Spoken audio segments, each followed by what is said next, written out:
Hello everyone, कैसे हैं सब। आई होप कि सब अच्छे होंगे, मस्त होंगे, स्वस्थ होंगे।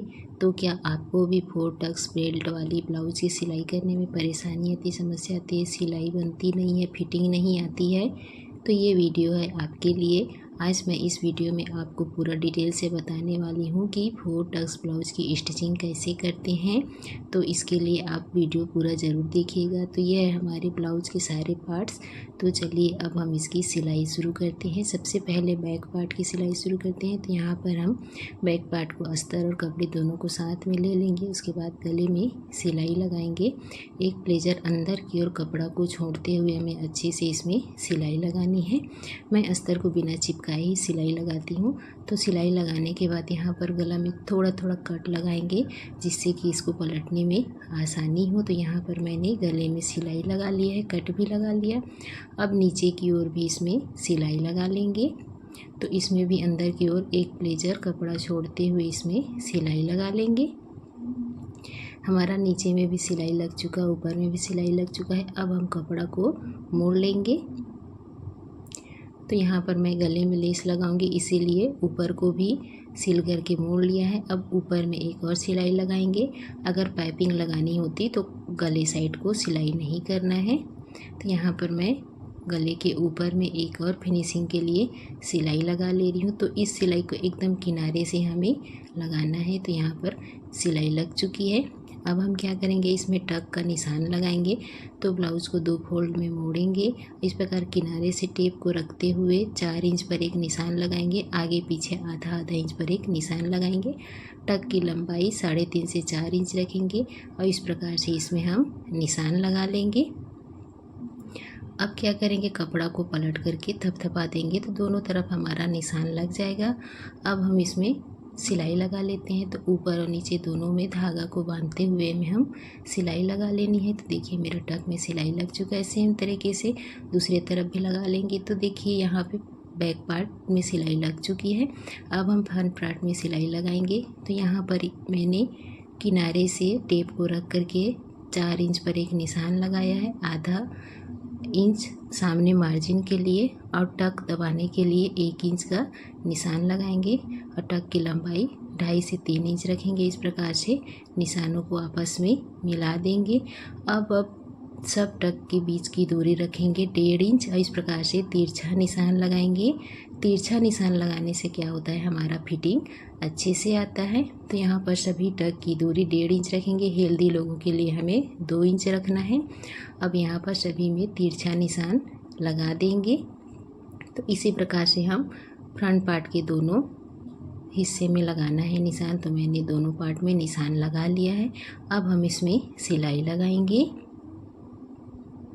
तो यहाँ पर सबसे पहले बड़े वाले टक में सिलाई लगाएंगे। तो इस प्रकार से कपड़ा को अच्छे से पकड़ते हुए तिरछा सिलाई लगाना है। इसमें भी ऊपर और नीचे में हमें धागा को बांधते हुए सिलाई लगाना है ताकि सिलाई ना खुले। तो इसमें ही हमें ज़्यादा टक में दबा करके सिलाई लगाना है। बाकी के टक्स में एकदम हल्का हल्का कपड़ा को दबाते हुए सिलाई लगाना है।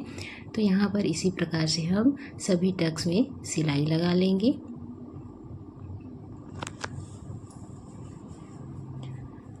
तो देखिए यहाँ पर मैंने सभी टक्स में सिलाई लगा लिया है। तो एक में ही हमें ज़्यादा दबाव देना है, बाकी में हल्का हल्का दबाव देना है। तो इसी प्रकार से हम दूसरे साइड में भी टक्स का सिलाई लगा करके तैयार कर लेंगे। तो देखिए मैंने दोनों साइड में टक का सिलाई लगा लिया है।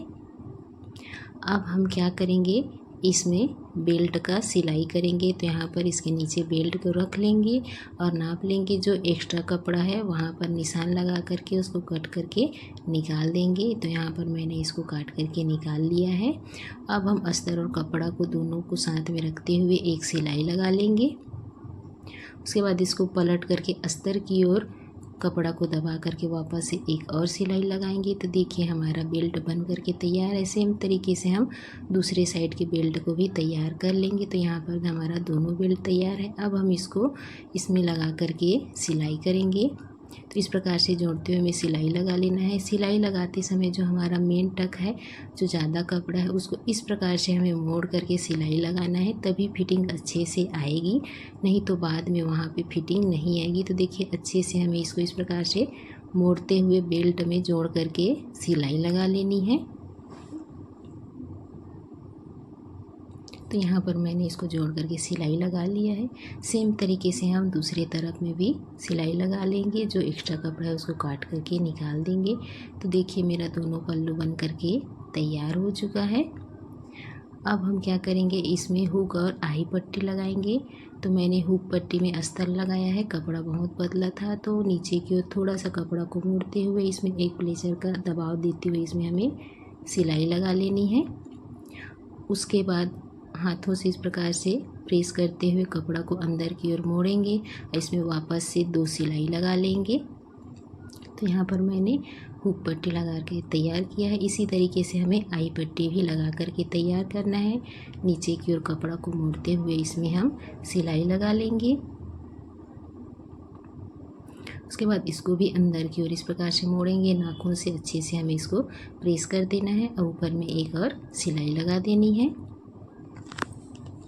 तो देखिए हमारा हुक और आई पट्टी बन करके तैयार है। अब हम दोनों को नाप लेते हैं कि दोनों की लंबाई बराबर है या नहीं। तो देखिए हमारा आई पट्टी थोड़ा सा बड़ा है, इसको हम काट करके निकाल देंगे। उसके बाद आर्म होल के नीचे वाले साइड को भी हमें नाप लेना है, लंबाई बराबर है या नहीं। तो दोनों पल्लू का हम इसी प्रकार से लंबाई नाप लेंगे। तो यहाँ पर मेरा सामने पल्लू थोड़ा सा बड़ा था, उसको हम काट करके निकाल लेंगे। तो ये देखिए अब हमारा आगे और पीछे पल्ला दोनों बराबर आ गया है। अब हम क्या करेंगे, सामने गला में तुरपाई के लिए पट्टी लगाएंगे। तो इस प्रकार से अंदर के थोड़ा सा कपड़ा दबाते हुए हमें तुरपाई का पट्टी लगा लेना है। लास्ट में बचे हुए कपड़ा को निकाल देंगे। जो कपड़ा उसको इस प्रकार से अंदर की ओर मोड़ते हुए इसमें हमें सिलाई लगा लेनी है। तो यहाँ पर हमारी तुरपाई पट्टी लग चुकी है। अब हम क्या करेंगे, इसमें छोटा छोटा कट लगा देंगे ताकि इसे पलटें तो आसानी से ये पलट जाए। इस प्रकार से नाखून से प्रेस करते हुए अंदर की ओर मोड़ करके इसमें हमें तुरपाई लगा लेनी है। तो इसी तरीके से हमें दूसरे साइड में भी गला पट्टी लगा करके तैयार कर लेना है। अब हम दोनों शोल्डर को आपस में जोड़ेंगे। तो पहले पीछे पल्लू को नीचे रखेंगे, उसके ऊपर सामने पल्लू को रख करके शोल्डर में आधा इंच का दबाव देते हुए हमें सिलाई लगा लेनी है। तो देखिए हमारा शोल्डर लग चुका है। अब मैं गला में लगाऊंगी ये लेस, क्योंकि ब्लाउज एकदम प्लेन था तो इसमें हमें लेस लगाना है। तो लेस को इस प्रकार से रख करके अच्छे से हमें इसमें सिलाई लगा लेना है बीचों बीच। लेस लगाते समय हमारे शोल्डर के जॉइंट को पीछे गला की तरफ रखते हुए लेस को लगाना है, जिससे गला में खिंचाव आगे की ओर नहीं होता है। अब हम आस्तीन और की सिलाई करेंगे, उसमें कपड़ा और अस्तर दोनों को जोड़ करके इस प्रकार से सिलाई लगा लेंगे। उसके बाद नाखून से अच्छे से इसको प्रेस कर लेंगे और जो कपड़ा हम दबाव दिए थे उसको अस्तर के साइड रखते हुए ऊपर से एक और सिलाई लगा लेंगे। तो इसी तरीके से हमें दोनों आस्तीन में अस्तर लगा करके तैयार कर लिया है। अब हम आस्तीन के सामने वाले लेस लगाएंगे इसमें। तो लेस को अंदर की ओर इस प्रकार से मोड़ते हुए इसमें हमें सिलाई लगा लेनी है और बाद में भी अंदर की ओर लेस को इस प्रकार से मोड़ते हुए हमें सिलाई लगा लेना है। तो इसी प्रकार से मैंने दोनों आस्तीन में लेस लगा के तैयार किया है। उसके बाद हमें सामने पल्लू में आस्तीन में आधा इंच से लगभग की गहराई देनी है। तो गहराई का निशान लगा करके मैंने कट लगा लिया है। अब आस्तीन को जोड़ते समय आस्तीन का सेंटर और शोल्डर का जॉइंट को बीच में रखते हुए हमें सिलाई लगा लेना है। आस्तीन लगाते समय भी ध्यान रखना है शोल्डर का जो जॉइंट है वो पीछे पल्लू की तरफ मुड़े। तो इसी प्रकार से हमें आस्तीन के दोनों साइड में सिलाई लगा लेनी है। मैंने एक आस्तीन लगा लिया, उसी तरीके से हमें दूसरा आस्तीन भी लगा करके तैयार करना है। अब हमें फिटिंग का निशान लगा लेना है। जितना आपका आस्तीन है वहाँ पे निशान लगा लेंगे। उसके बाद सीना का निशान लगा लेंगे। तो यहाँ पर मेरा सीना है 9 इंच। उसके बाद नीचे कमर में निशान लगाएंगे तो कमर है 7 इंच। अब इन तीनों निशानों को हमें चाक की सहायता से आपस में मिला लेनी है।